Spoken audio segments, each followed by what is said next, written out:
தேவபந்தி தப்லீக் வஹாபிகளிடத்தில் தொழுகையில் நாயகம் ஸல்லல்லாஹு அலைஹி வஸல்லம் அவர்களுடைய ஞாபகம் உருவம் மனதில் வருவதாகிறது. மாடு கழுதைகளுடைய ஞாபகம் உருவம் வருவதை பார்க்கிலும் மிக கெட்டதாயிருக்கும் என்று இஸ்மாயில் தெஹ்லவியின் சிராத்துல் முஸ்தகீம் நூல் பக்கம் 97 இன்று வரை தமது முன்னோடிகளின் கூற்றை வழிமொழிந்து ஏற்று நூற்களில் பதிப்பித்து பயான்களில் பேசியும் வந்துள்ளனர். அதன் தொடர்ச்சியாக இங்கிலாந்தை சார்ந்த தேவபந்திய தப்லீக் வஹாபிய மௌலவி முஃப்தி இப்னு ஆதம் தேவபந்தி மீண்டும் அதனை ஆங்கிலத்தில் பேசியதும் அதன் அரபி மொழிபெயர்ப்பும்.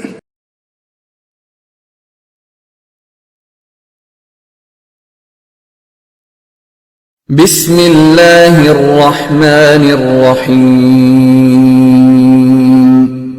There is an accusation made about Shaykh Ashraf Thanvi that he said thinking of a donkey in prayer is better. I mean, again, subhanallah, where can we go with this? Look, this issue. Thinking of a donkey's prayer in prayer is better than thinking of Rasulullah sallallahu alaihi wasallam. How does that sound? I mean, to anyone, to me, like, that is crazy. Someone saying that this Shaykh who wrote 1,000 books spent day and night in tahajjud, in nafil, crying, begging to Allah, writing thousands of books, khanqah, tasawwuf, tazkiyah, hadith, he's just dedicated his life. One day he said, thinking of a donkey in prayer is better than thinking of Rasulullah. That sounds really bad, doesn't it? In there, this in prayer is also sometimes hidden then. That becomes brackets. Thinking of a donkey is better than thinking of Rasulullah. This in prayer is there, it's written. The accusation is in prayer, but sometimes, when people become passionate, people lose sense. Tribalism, sectarianism makes people lose common sense. We already have less sense, but completely, because you're crazy. Sometimes you get, you just gone into something. You don't want to think with a cold mind and understanding. So this thinking of a donkey is in prayer. Even the in prayer, then people forget. It just sounds like, thinking of a donkey is better than Rasulullah. And I'll just take it off from here. And then it actually sounds like afterwards it goes to, forget thinking of a donkey, it sounds like donkey is better than Rasulullah. Basically, that's how it sounds. Donkey is better than Rasulullah. Because if you're thinking of him, of a donkey is better, then donkey should be better than Rasulullah sallallahu alaihi wasallam. Astaghfirullah, thumma astaghfirullah, thumma astaghfirullah. If you look at Mawlana Ashraf Thanvi rahimahullah, what he was explaining is a long issue. This specifically is not discussed in this book in this much detail. That's why I'm answering this question right now. He was explaining in detail the issue of salah being exclusively for Allah, khushu' and khudu.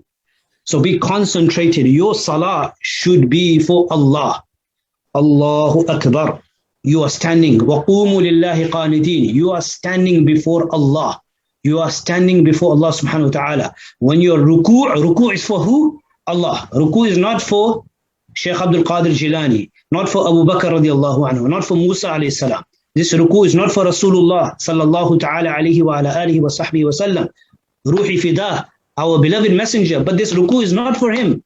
This ruku' is only for Allah. This salah, inna salati wa nusuki wa mahyaya wa mamati lillah. My salah is only for Allah Rabbul Alameen. So he was explaining all of this, and he said, look, these thoughts come in prayer. We should try to remove thoughts. Khushu' in prayer is always be focused, devoted, think. And ta'bud Allah ka'annaka tarahu. Worship Allah as though you are seeing Allah. Think only of Allah. Think as much as possible only of Allah. Don't think about dunya.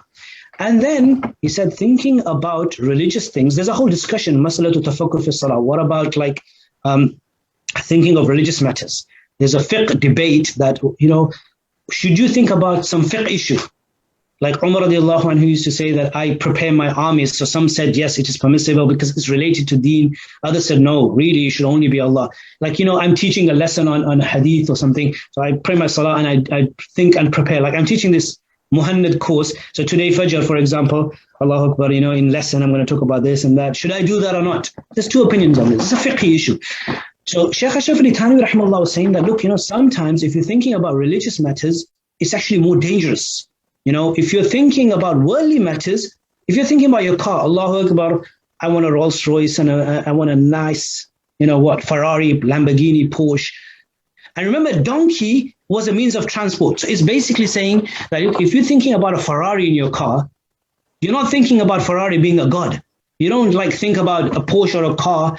You don't think about making sujood to them. You're in sajda, okay? Subhana Rabbi al-A'la.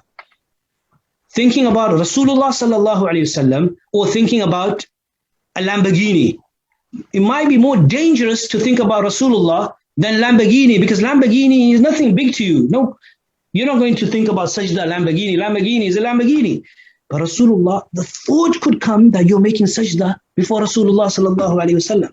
Therefore, in sujood, in salat, and the reason donkey was a means of transportation, not like a camel or a donkey, it could be anything.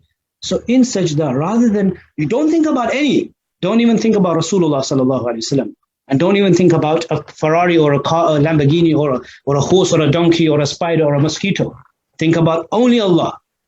But sometimes thinking about Rasulullah or Kaaba or the Quran, even Kaaba, this is dangerous. When you're doing, imagine you're praying in Mecca in front of the Kaaba. Don't think about the Kaaba. A thought might come that you are worshipping the Kaaba, because you're making sajda to Kaaba. Think about Allah. Try not to think about the Kaaba, because that thought could come. So basically, this is what he was explaining, that thinking about a donkey, a means of transportation, is sometimes better, meaning it saves you from shirk, than thinking of Rasulullah, because that could bring the thought and idea that you are making sajda in front of him. Simple common sense issue was turned into a donkey better than Rasulullah. Anyway, so this is basically what it is.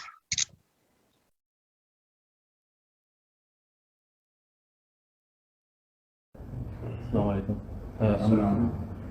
A man from Leicester recently defended a repugnant statement which discourages people about thinking of Rasulullah in prayer.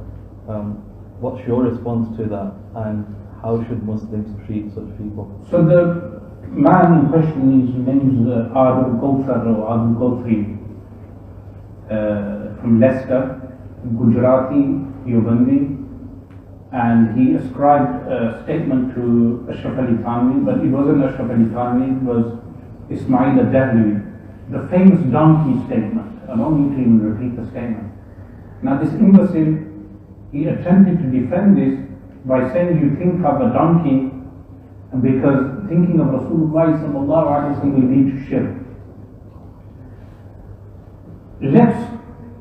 Meaning if I address the Deobandis who are blind followers, worse than blind followers of these, if I say to them that don't think of your father in the prayer, don't think of your father in the prayer. It's better for you to think of a donkey because you love your father so much that it may lead to shirk. This is insulting. Every common person will know that's insulting.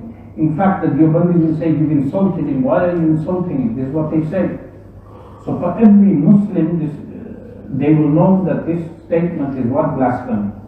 Secondly, he said, thinking of a donkey is like thinking of a Porsche in that time, because thinking of a donkey didn't lead to worship. But you could easily be worshipping a Porsche car also because you love material wealth so much. But in a place like India, people were worshipping rats, snakes. There's even donkey worship. There is donkey worship. If you do research, you'll find donkey worship as well. So the statement is kufr. The man took down the video, but he needs to do tawbah. But he's a person who published Al-Muhannad in the Middle East. But after a while, and this was a course he done on the Muhannad, he showed his reality. His reality came out. That as apologetic as the Deobandi attempts to be, they still come out with this nonsense.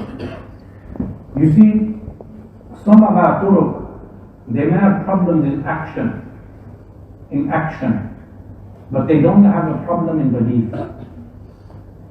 So you may go to a mazar and people do exaggerated actions. But a Deobandi, they'll say, look, he follows the Hanafi fiqh. He doesn't do any bid'ah, but then they come out with this nonsense. This is the issue. They come out with this nonsense. So the statement is totally wrong, and people should refute him on this, in this regard. One question was received.